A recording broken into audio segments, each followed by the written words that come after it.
Halo teman-teman, kembali lagi di sini di channelnya Uang PS ya. Seperti biasa kita akan ngobrolin usaha rental PS dari nol dan gimana caranya mencari cuan recehan ya. Nah, silakan bagi pemula-pemula yang ingin memulai usaha rental PS dari nol dan gimana cari cuan recehan, kita ngumpul di sini, kita diskusi di sini di channelnya Uang PS ya.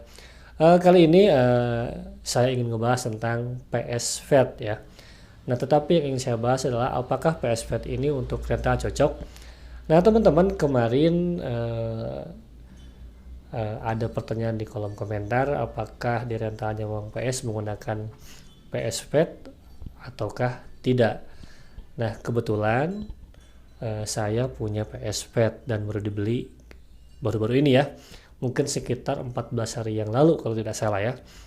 Nah, awalnya saya hanya punya satu unit PS, kemudian berkembang dan sekarang menjadi 2 unit dan itu menggunakan PS Fed. Teman-teman, apakah PS Fed ini layak atau tidak, bagus atau tidak?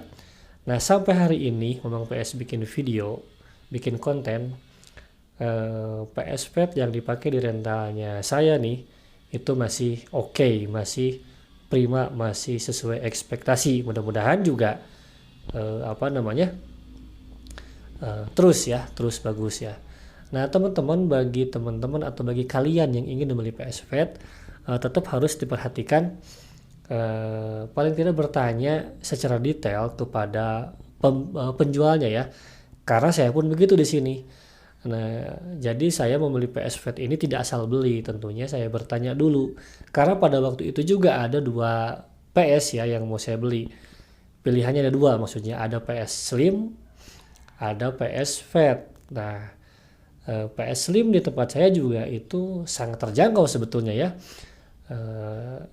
Apalagi PS Fat sangat ramah di kantong banget lah. Ini bagi pemula yang budgetnya terbatas. Wah, saya ini dapat PS Fat ini lumayan beruntung menurut saya. Nah, ketika saya mau beli PS Fat, saya tentunya tanya dulu tuh secara detail, pokoknya semuanya dah tanya, sampai garansi, apakah garansinya berapa lama, sebulan kah, 3 bulan kah, atau seminggu kah, macam-macam ya, karena setiap toko pasti memberikan garansi yang berbeda-beda. Pasti garansinya dari toko, bukan dari perangkatnya, dari pabriknya, dari brandnya ya, karena PS3 ini kan sudah tidak produksi gitu, jadi otomatis hanya yang ada yang tersebar PS bekas yang ada di toko-toko PlayStation ya. Nah, jadi itu teman-teman. Jadi kalau ada PS3 yang baru, itu mungkin bukan baru ya, tapi mungkin rekondisi. Jadi seperti baru saja mungkin gitu. Nah, kembali ke bahasan PS Fed ya. Nah, saya dapat PS Fed warna putih dan dapat garansi juga, dan kebetulan tokonya langganan saya, sehingga saya mengetahui kondisi PS-nya dengan lengkap ya. Nah, tapi tentunya namanya juga barang bekas ya, kita tidak bisa menjamin, atau si penjual tidak bisa menjamin 100% bahwa barang itu kondisinya 100% bagus ya, namanya juga barang bekas gitu. Beruntung kita kalau mendapatkan barang yang kondisinya 80%, apalagi untuk PS. Kenapa? Karena kan PS itu digunakan terus-menerus ya, mesinnya terus dipakai gitu ya. Jangankan untuk rental ya, untuk pemakaian pribadi pun PS itu tidak pernah diam lah, katakan begitu ya, selalu digunakan gitu. Aktif gitu, intensitasnya tinggi. Nah, apalagi kalau untuk rental PS pasti intensitasnya sangat tinggi gitu.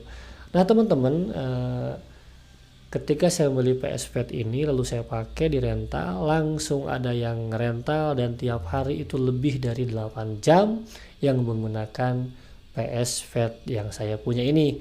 Jadi sampai mungkin hari ini, dari mungkin 14 hari yang lalu atau 18 hari yang lalu, PS Fed yang saya gunakan masih prima, masih sesuai dengan fungsinya gitu ya.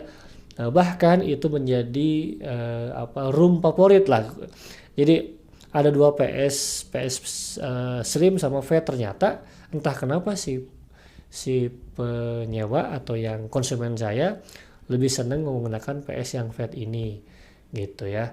Dan itu akhirnya si mesin PS Fat-nya terus bekerja luar biasa dengan intensitas yang cukup tinggi. Jadi teman-teman, bagi kalian yang ingin membeli PS Pad, memang mungkin harganya lebih murah ya dibanding PS yang slim ya. Setahu saya begitu ya.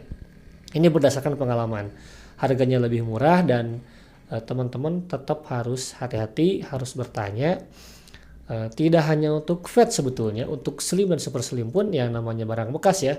Harus hati-hati dan kita tahu sendiri resikonya seperti apa. Nah, karena kita tahu resikonya seperti apa, maka kita minimalisir resiko itu agar kita mendapatkan harga yang seimbang, sebanding lah, worth it lah gitu ya. Ketika kita membeli unit PS dan kita mengeluarkan modal dan PS-nya sesuai harapan gitu, jangka panjang gitu ya. Nah teman-teman, mungkin itu saja jadi kaitan dengan PS Pad. Saya tidak bisa memberikan kesimpulan bagus atau tidak, tapi sejauh ini yang saya gunakan itu aman-aman saja dan layak untuk dipakai di rental PS. Dan ini juga sebetulnya tidak bisa disamakan dengan rental-rental PS yang lain ya. Ada juga yang memang tidak menggunakan PS Pad, tetapi kebetulan saja saya mendapatkan barang yang bagus, barang yang layak untuk dijadikan rental PS. Itu teman-teman, semoga informasi ini membantu teman-teman untuk memulai usaha rental PS dari nol dan mencari cuan recehan. Terima kasih.